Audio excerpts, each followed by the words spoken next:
You are watching Poonch Live. स्वागत है आदरणीय राजनाथ सिंह जी, आदरणीय राजनाथ सिंह जी, आदरणीय राजनाथ सिंह जी। जोरदार तालियों से हमारे राजनाथ सिंह जी का स्वागत करिए।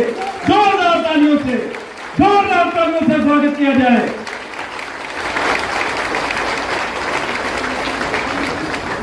सभी बहनों और भाइयों से मेरी विनती है कि अपनी अपनी चेयर्स पर बैठ जाएंगे। आगे की जो भी जोरदार तालियों से स्वागत करें।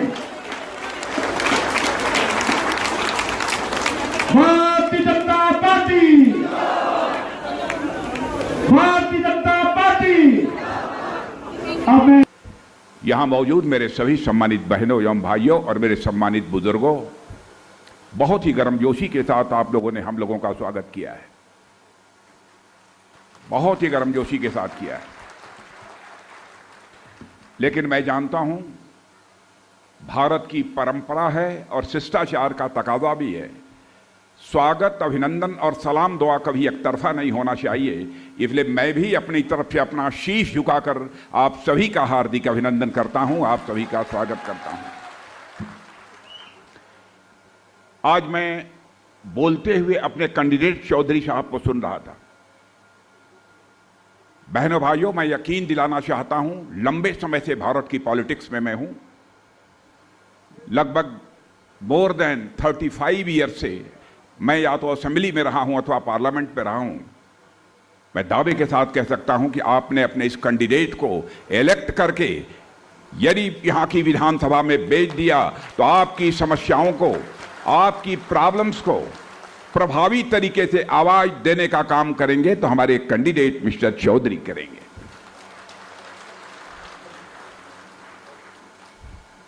आज हमारे सिख समाज के बहुत सारे भाइयों ने भारतीय जनता पार्टी ज्वाइन की है। बहनों भाइयों, मैं तो मानकर चलता हूं भारत की आन बान शान का जब भी कोई सवाल खड़ा होगा, जब भी कोई सवाल खड़ा हुआ है, जब भी कोई सवाल खड़ा होगा तो अपने सीने का बटन खोलकर भारत के आन बान शान की रक्षा यदि किसी ने की है तो हमारे सिख भाइयों ने की है। बहनों भाई, और मैं कहना चाहता हूं इंडियन कल्चर को, भारत की संस्कृति को बचाने में जो उनका बहुत बड़ा योगदान है, कितने लोग कुर्बान हो गए,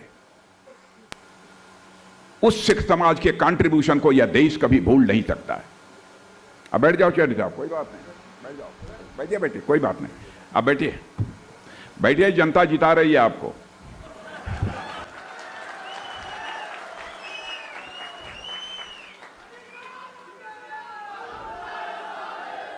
मेरे बहनों भाइयों, 10 साल के बाद यह जम्मू कश्मीर का चुनाव हो रहा है और मैं मानता हूं यह केवल केंद्र शासित प्रदेश जम्मू कश्मीर का चुनाव नहीं है। इस चुनाव पर केवल भारत के लोगों की ही नहीं बल्कि सारी दुनिया के लोगों की नजर इस समय टिकी हुई है। लोकसभा चुनाव में 30 वर्षों के बाद पहला यह अवसर रहा है जब मोर देन 58% की वोटिंग इस जम्मू कश्मीर की धरती पर हुई है। वहीं पर लद्दाख में मोर देन 82% वोटिंग हुई है और पिछले 30 वर्षों में पहली बार ऐसा देखने को मिला है। जो लोकसभा का चुनाव हुआ है, बिना किसी पक्षपात के यह चुनाव हुआ है और यह पूरे भारत ने ही नहीं बल्कि सारी दुनिया ने इसे देखा है और मैं मानता हूं जम्मू कश्मीर के लिए ये बहुत बड़े बदलाव का संकेत है। मेरे दोस्तों, हम लोगों ने आर्टिकल 370 को समाप्त कर दिया। कांग्रेस, नेशनल कॉन्फ्रेंस और पीडीपी जैसी पॉलिटिकल पार्टी चारों तरफ हाय तौबा मचा रही हैं, शोर मचा रही हैं। वहां आएंगी तो आर्टिकल 370 जो समाप्त किया गया है पुनः उसको बहाल करेंगी। मैं इन दोस्तों से कहना चाहता हूं, चाहे वह नेशनल कॉन्फ्रेंस हो, चाहे वह पीडीपी हो, चाहे वह कांग्रेस हो, बहनों भाइयों, आर्टिकल 370 बहाल करने का काम कैसे यह कर पाएंगे? जिसकी सेंटर में गवर्नमेंट होती है वही आर्टिकल 370 बहाल कर सकता है। बहनों भाइयों, यह आपकी आंखों में धूल झोंक कर आपको गुमराह करके आपका समर्थन हासिल करना चाहते हैं। और मेरा यह मानना है, सच्ची राजनीति और अच्छी राजनीति वही है जो जनता की आंखों में धूल झोंक कर न की जाए, बल्कि जनता की नजरों में नजर मिलाकर राजनीति की जाए, वही अच्छी राजनीति होती है। बहनों भाइयों, मैं अपनी बात कहना चाहता हूं, अपनी पार्टी की बात कहना चाहता हूं। हम धारा 370 किसी भी सूरत में बहाल नहीं होने देंगे, मैं आपको यकीन दिलाना चाहता हूं। हम नजरें छुपाकर राजनीति करने वाले लोग नहीं हैं, हम नजरों से नजर मिलाकर राजनीति करने वाले लोग हैं। कितने लोगों को तबाह कर दिया धारा 370 ने। यहां पर आतंकवादियों ने जितने लोगों को मारा है मेरे बहनों भाइयों, उसमें मोर देन 80% यदि मारे गए हैं तो हमारे मुस्लिम भाई बहन मारे गए। उसके बाद भी आर्टिकल 370 को फिर से बहाल करने की बात करते हैं। क्या यह कांग्रेस नेशनल कॉन्फ्रेंस के लोग चाहते हैं कि फिर से वैसे ही हालात पैदा हो जाए? यहां पर रोज सैकड़ों लोगों की जाने जाए। बहनों भाइयों, कोई इसे बर्दाश्त कर ले, लेकिन भारतीय जनता पार्टी इसे किसी भी सूरत में बर्दाश्त नहीं करेगी। हम आपको धोखे में नहीं रखना चाहते। हिंदू मुसलमान को बांटा इन्होंने। बहनों भाइयों, यहां पर हिंदू हो, मुसलमान हो, सिख हो, ईसाई हो, जो भी भारत में रहता है सभी भाई भाई हैं और एक ही परिवार के सदस्य हैं। यह भारतीय जनता पार्टी मानती है।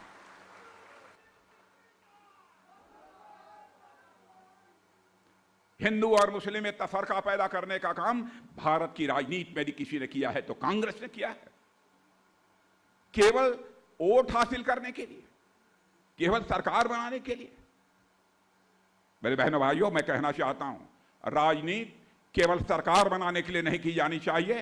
राजनीति यदि की जानी चाहिए तो देश बनाने के लिए राजनीति की जानी चाहिए, समाज बनाने के लिए राजनीति की जानी चाहिए। ये क्या कर रहे हैं?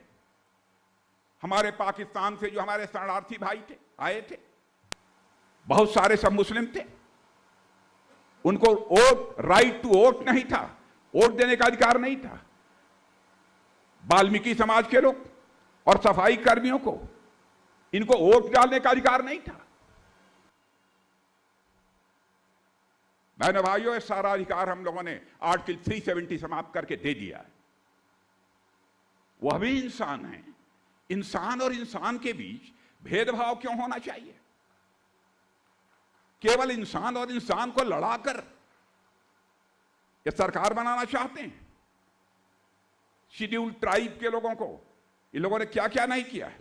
असेंबली में बहनों भाइयों, उनको जगह नहीं थी। शेड्यूल्ड ट्राइब को जम्मू कश्मीर की असेंबली में हम लोगों ने सीट रिजर्व कर दिया। क्या हमने अपराध किया है? बहुत सारी ऐसी जातियां थी, पद्दारी जनजाति, पहाड़ी जाति, शंभू, गड्ढा ब्राह्मण, कोली, इन सभी को शेड्यूल्ड ट्राइब का दर्जा देने का काम यदि किसी ने किया है तो हमारी सरकार ने किया है, हमारे प्राइम मिनिस्टर ने दिया है।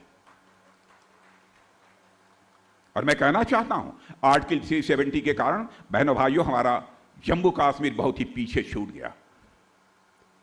लेकिन मैं यकीन दिलाना चाहता हूं, क्योंकि जिंदगी में हमने राजनीति की है तो जनता की आंखों में धूल झोंक कर राजनीति नहीं की है।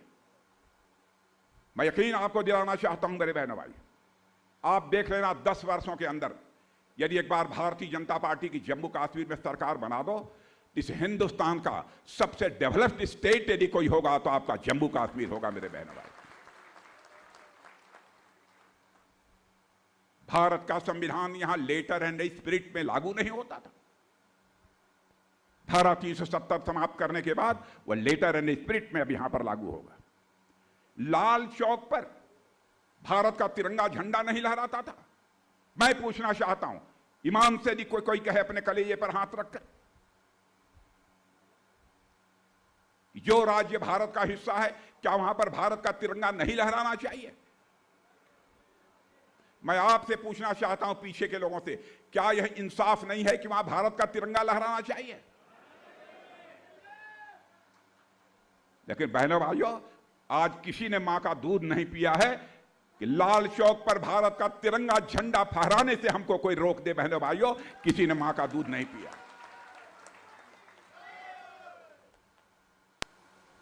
हम तो कहते हैं पाक ऑक्युपाइड जो हमारा कश्मीर है, वहां के लोग इतने परेशान हैं, आप कभी जाते होंगे तो आपको जानकारी मिलती होगी।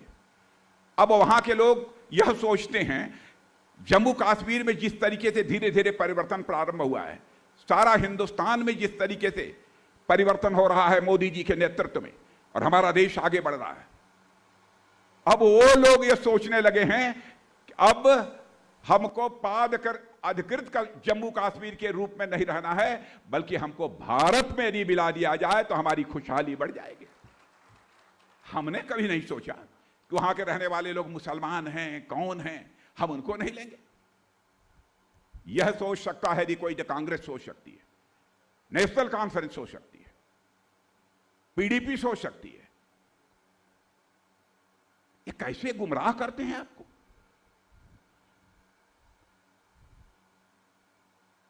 बहनों भाइयों, आपने देखा होगा धारा 370 समाप्त होने के बाद आतंकवादी वारदातों में कितनी कमी आई है,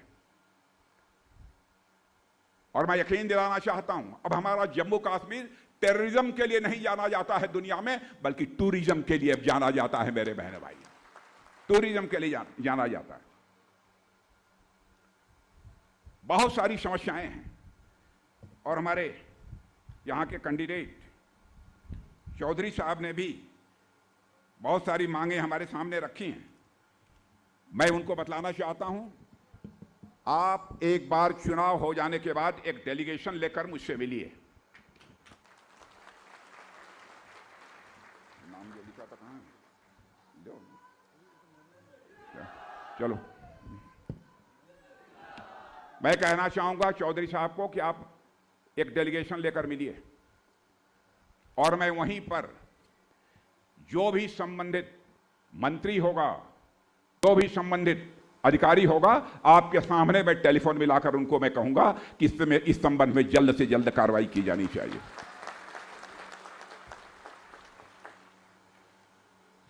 बहनों भाइयों, बहुत बड़ी हसरत लेकर आप सबके सामने मैं यहां पर आया, बहुत बड़ी हसरत लेकर आया हूं। आप जानते हैं कश्मीर में एक कहावत हुआ करती थी, उस कहावत को मैं अच्छी तरह नहीं जानता है, लेकिन उस कहावत का मतलब होता है कि जो अतीत है, जो पास्ट है, उसको भूल जाओ और भविष्य की ओर देखो। इसलिए मैं जो कश्मीर में कहावत है वही बात कहने आया हूं कि मेरे बहन भाइयों, आप भी पास्ट को, अतीत को भूल जाइए और भविष्य की ओर देखिए।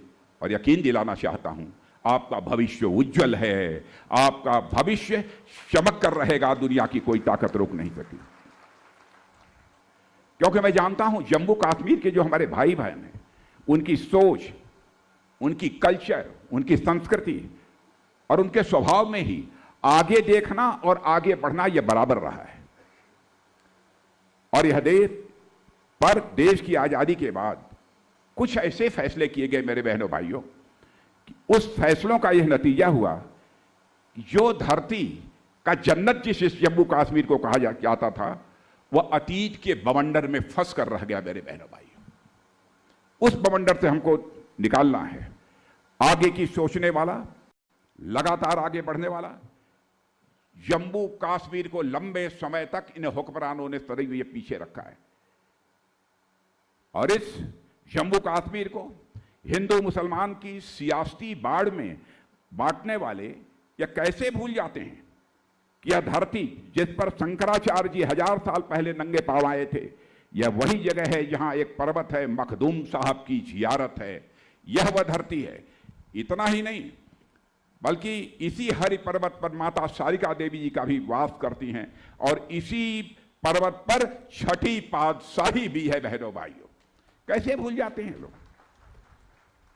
यह वह कश्मीर है जहां पर कश्मीरी पंडित और मुस्लिम दोनों मिलजुल कर खीर भवानी, अमरनाथ यात्रा, चरारे शरीफ की तीर्थ यात्रा करते हैं, और त्योहारों में एक साथ ये भाग लेते हैं। बहनों भाई, यह एक धरती है, इसीलिए इसे जन्नत कहा जाता है।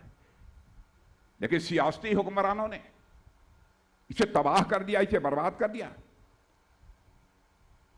लेकिन जम्मू कश्मीर तबाह नहीं होने पाएगा। यह मैं अपने प्रधानमंत्री नरेंद्र मोदी जी की तरफ से आपको मैं विश्वास दिलाना चाहता हूं, क्योंकि जम्मू कश्मीर को लेकर उनके दिल में कैसी तड़पन है उसको मैं अच्छी तरह मैं जानता हूं मेरे बहनों भाइयों। इसलिए मैं कहना चाहता हूं, हमारे पूर्व प्रधानमंत्री आदरणीय अटल बिहारी वाजपेयी जी ने एक बार कहा था उन्होंने, इंसानियत, जमहूरियत और काश्मीरियत, इस पर उन्होंने बल दिया था। पर यहां के जो पॉलिटिकल फैमिलीज हैं उन्होंने केवल सियासत और सियासत को ही तवज्जो देने का काम किया है। केवल सियासत की बात नहीं की जानी चाहिए, कहीं पर भी यदि किसी राजनीतिक को बात करनी है तो इंसानियत की बात करें मेरे बहनों भाइयों, यह मैं कहना चाहता हूं। ये लोग कहां इस देश को ले जाना चाहते हैं यह हमारी समझ में नहीं आता। और इतना ही नहीं, कश्मीर में काम करने वाले ऑल इंडिया सर्विस और सेंट्रल सर्विस के अफसरों से बात करिए तो आप पाएंगे कि पूरा जीवन कश्मीर की सेवा करने के बाद धारा 370 होने के कारण उन्हें यहां पर अपना घर बनाने का कोई अधिकार नहीं था। यह कहां का इंसाफ है? इसे ही इंसाफ कहते हैं। इसलिए मैं आप सबसे अपील करने आया हूं बहनों भाइयों, जम्मू कश्मीर की जो प्राइड है उस प्राइड को पुनः वापस लाने का काम यदि कोई राजनीतिक पार्टी कर सकती है तो भारतीय जनता पार्टी कर सकती है। कोई प्राइम मिनिस्टर यदि कर सकता है तो हमारे प्राइम मिनिस्टर नरेंद्र मोदी जी कर सकते हैं। मैं आपको यकीन दिलाना चाहता हूं, भारत आज के 10 साल पहले का भारत और आज का भारत, आप दुनिया के दूसरे देशों में जरूर आपके यहां के लोग जाते होंगे। पहले भारत के बारे में इंटरनेशनल कम्युनिटी में धारणा क्या थी उसको भी आपने देखा है। आज इंटरनेशनल कम्युनिटी में भारत के प्रति क्या धारणा है?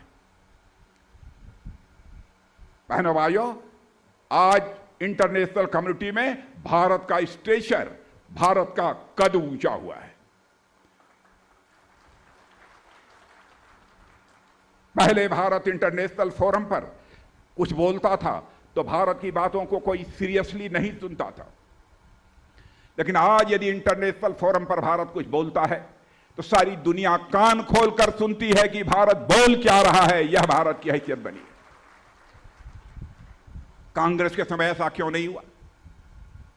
धन दौलत के मामले में, इसे कहते हैं इकोनॉमी की साइज, अर्थव्यवस्था के आकार के मामले में, जो हमारा भारत 2014 यानी 2014 के पहले दुनिया के देशों में 11वें स्थान पर खड़ा था। मेरे बहनों भाइयों, मोदी जी के नेतृत्व में हमारी गवर्नमेंट ने 7 से लेकर 8 वर्षों के अंदर ही जो भारत धन दौलत के मामले में, अर्थव्यवस्था के आकार के मामले में दुनिया के देशों में 11वें स्थान पर खड़ा था, वह भारत जंप लेकर आज 5वें स्थान पर पहुंच गया। और मैं नहीं, बहुत सारी इंटरनेशनल फाइनेंशियल फर्म, बहुत बड़े बड़े इकोनॉमिस्ट, अर्थशास्त्री अब इस बात का दावा कर रहे हैं कि भारत जितनी तेजी के साथ आगे बढ़ रहा है उसे देखते हुए इस सच्चाई को कोई इग्नोर नहीं कर सकता है। 2027 आते आते यानी आज के 2.5-3 साल के बाद भारत धन दौलत के मामले में यानी इकोनॉमी के साइज के मामले में दुनिया की टॉप 3 कंट्रीज में आकर खड़ा हो जाएगा। और मैं आपसे अभी कहना चाहता हूं, जो भी मैं बातें बोल रहा हूं, हमारी कोई भी बात गलत हो मेरे बहनों भाइयों, आप उसकी आलोचना करेंगे तो मैं उसका स्वागत करूंगा, क्योंकि मैं किसी को झूठ बोलकर गुमराह करके राजनीति करना कभी भी मुझे गवारा नहीं रहा है। जो भी मैंने कहा है तथ्यों के आधार पर कहा है। इसलिए मैं आज आपसे अपील करने आया हूं कि आप सबका भरपूर समर्थन मेरे बहनों भाइयों आप सबका मिलना चाहिए। हालात तो पहले ऐसे थे कि लोग घरों से निकलकर वोट नहीं डाल पाते थे। आज कोई रोक देगा? आज रोकेगा कोई? अभी फर्स्ट फेज का चुनाव हुआ है, 61% से ज्यादा की वोटिंग हुई है। मैं समझता हूं 30 वर्षों के बाद पहली बार 61% की वोटिंग हुई है। और सारी दुनिया को यह संदेश चला गया है कि धारा 370 जो भारत की सरकार ने इसे समाप्त किया है, वह हिंदुस्तान की बेहतरी के लिए समाप्त किया है।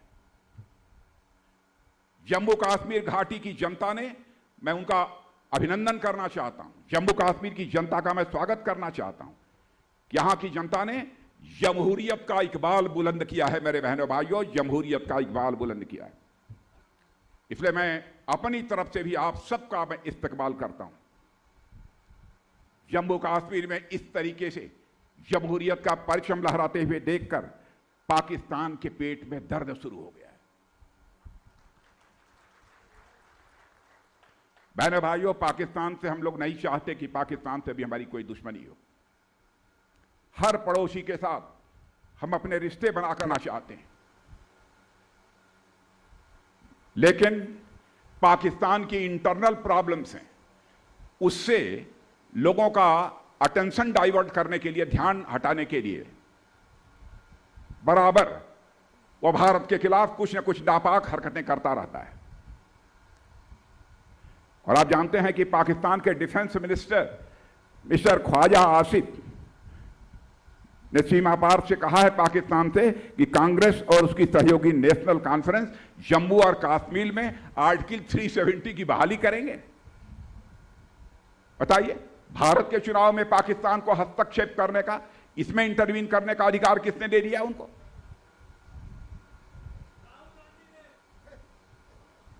मैं कांग्रेस के दोस्तों से पूछना चाहता हूं, नेशनल कॉन्फ्रेंस से भी पूछना चाहता हूं, पीडीपी से पूछना चाहता हूं, क्या इन चुनावों में पाकिस्तान की प्रॉक्सी बनकर आप लोग काम कर रहे हैं? बहने भाइयों, सारे ये तथ्य, सारे मामले आपके सामने हैं, फैसला आपको करना है। इसलिए मैं आप सबसे अपील करना चाहता हूं कि आपका सहयोग मिलना चाहिए। भारत की बात छोड़िए, दुनिया का सबसे ताकतवर देश अमेरिका है। ताकतवर देश दुनिया का सबसे अमेरिका माना जाता है। दूसरा ताकतवर देश चीन माना जाता है। क्या आपको इस पर एक गौरव की अनुभूति या सेंस ऑफ प्राइड आपके अंदर पैदा नहीं करती कि धन दौलत के मामले में 2.5 साल के अंदर ही, 3 साल के अंदर ही हमारा भारत अमेरिका और चीन के बाद दुनिया में तीसरा देश होगा। और हमारे प्रधानमंत्री ने कहा है कि 2047 आते आते हमारा भारत एक डेवलप्ड नेशन के रूप में इमर्ज कर जाएगा। ये लोग कर क्या रहे हैं? भारत की शान देखिए। रूस और यूक्रेन, इसकी लड़ाई चल रही है पिछले 2 साल से, मालूम है कि नहीं आप लोगों को? रसिया और यूक्रेन, पीछे के लोगों को मालूम है रूस और यूक्रेन की लड़ाई चल रही है। दोनों देशों की तरफ से मिसाइल, बम, तो गोले चलाए जा रहे हैं। रूस के लोग भी मारे जा रहे हैं, यूक्रेन के लोग भी मारे जा रहे हैं। जब रूस और यूक्रेन के बीच यह वार प्रारंभ हुई तो उस समय हमारे भारत के रहने वाले बहुत सारे स्टूडेंट्स, विद्यार्थी जो यूक्रेन में पढ़ते थे, उनकी संख्या लगभग मोर देन 25,000 है। उनके माता पिता जो भारत में रहते थे, उन्होंने कहा, मोदी जी चाहे जो कुछ भी हो जाए, आप हमारे बच्चों को यूक्रेन से निकालिए और उन्हें भारत ले आइए, भले ही उनकी पढ़ाई हो या ना हो। बहनों भाइयों, कितना यह कठिन काम था, इसकी आप कल्पना करिए। दुनिया का कोई देश जो काम नहीं कर पाया, उस काम को यदि किसी ने किया तो हमारे प्राइम मिनिस्टर नरेंद्र मोदी जी ने किया।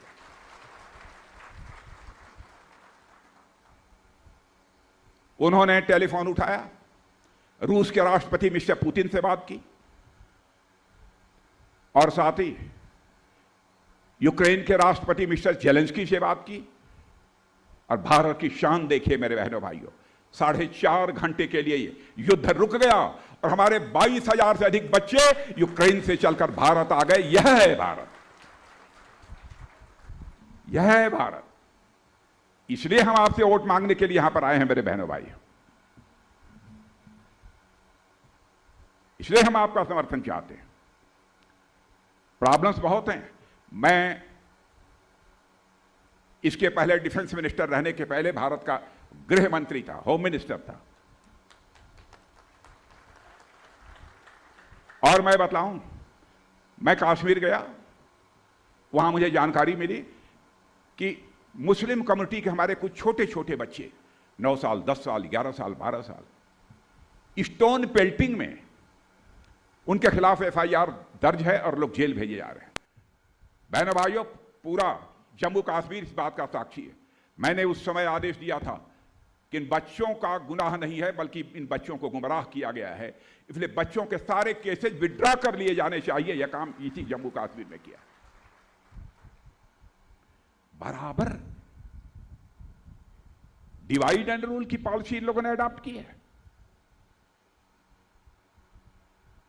जम्मू कश्मीर को बचा लो मेरे बहनों भाइयों, यही अपील करने आया हूं। और इस बार जम्मू कश्मीर में एक बार भारतीय जनता पार्टी की सरकार बना दो आप देखो उसके बाद क्या करिश्मा होता है।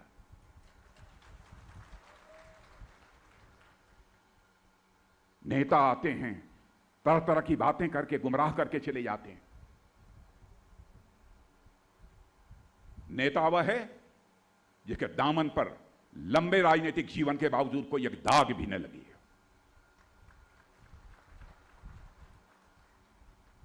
क्या करेंगे ये लोग? पाकिस्तान के प्रॉक्सी बनकर यह काम कर रहे हैं। पाकिस्तान भी यदि रास्ते पर आ जाता है बहनों भाइयों, हम सबके साथ अच्छे रिश्ते बनाकर रखना चाहते हैं, सारे पड़ोसी देशों के साथ, क्योंकि हमारे आदरणीय अटल बिहारी वाजपेयी जी कहा करते थे, इस हकीकत को हमें भूलना नहीं चाहिए कि जिंदगी में दोस्त बदल सकते हैं लेकिन पड़ोसी नहीं बदल सकता। हम अच्छे रिश्ते बनाकर रखना चाहते हैं। इसलिए मैं आप सबसे अपील करने आया हूं, हमारे चौधरी अब्दुल गनी साहब को जिता दीजिए। आइए, कहां हैं? आइए।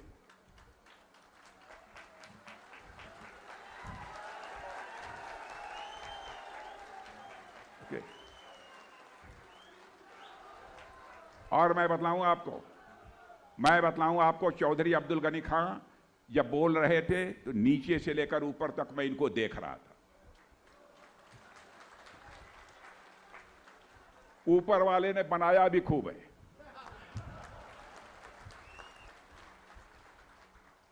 ऊपर वाले ने बनाया भी खूब है। यदि आपकी समस्याओं, आपकी कठिनाइयों के लिए जरूरत होगी तो हमारे अब्दुल गनी चौधरी साहब 2-2 हाथ करने में भी पीछे नहीं रहेंगे मेरे बहनों भाइयों, मुझे विश्वास है।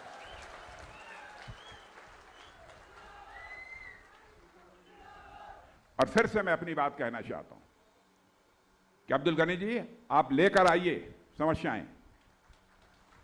देखिए, मैं गारंटी नहीं देता हूं कि सब कुछ हो जाएगा। आप लेकर आइए, मैं कहूंगा भाई गवर्नमेंट का मैं सीनियर मिनिस्टर हूं, मैं कहूंगा तो आप समझिए कुछ तो होगा। और प्रधानमंत्री जी कितने सेंसिटिव हैं जम्मू कश्मीर के प्रति मैं जानता हूं।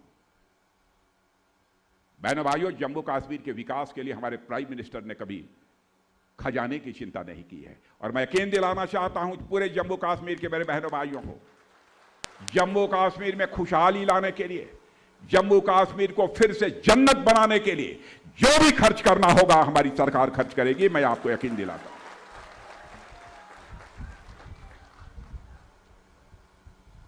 तो मैं मान कर जाऊं कि हमारे चौधरी अब्दुल गनी साहब को आप जिता देंगे। भाई मीडिया वाले देख लो आप लोग, नहीं तो आप लोग मत कहना, मीडिया वाले उधर जा देखिए, ये मत कहना, यहां उठा लीजिए मीडिया वाले लोग देखने। आप देखो दाहिनी तरफ इधर वहां खड़े हैं।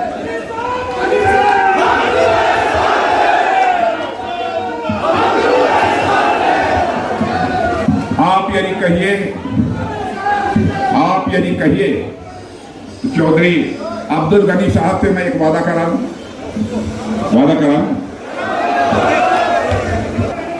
कि मेरे बहनों भाइयों, यदि आपने चौधरी अब्दुल गनी को जिता दिया तो मैं चौधरी अब्दुल गनी को कहूंगा एक बार मुझे फिर से पुंछ की धरती पर बुला देना।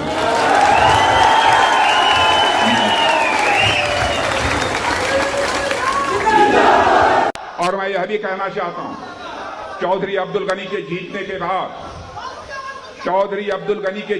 बाद यदि मैं पुंछ की धरती पर आऊंगा तो यहां पर अपना स्वागत कराने के लिए नहीं आऊंगा, बल्कि एक बार अपना मस्तक और शीश झुकाकर आप सभी के प्रति आभार व्यक्त करने के लिए आऊंगा। आप सबको बहुत बहुत धन्यवाद।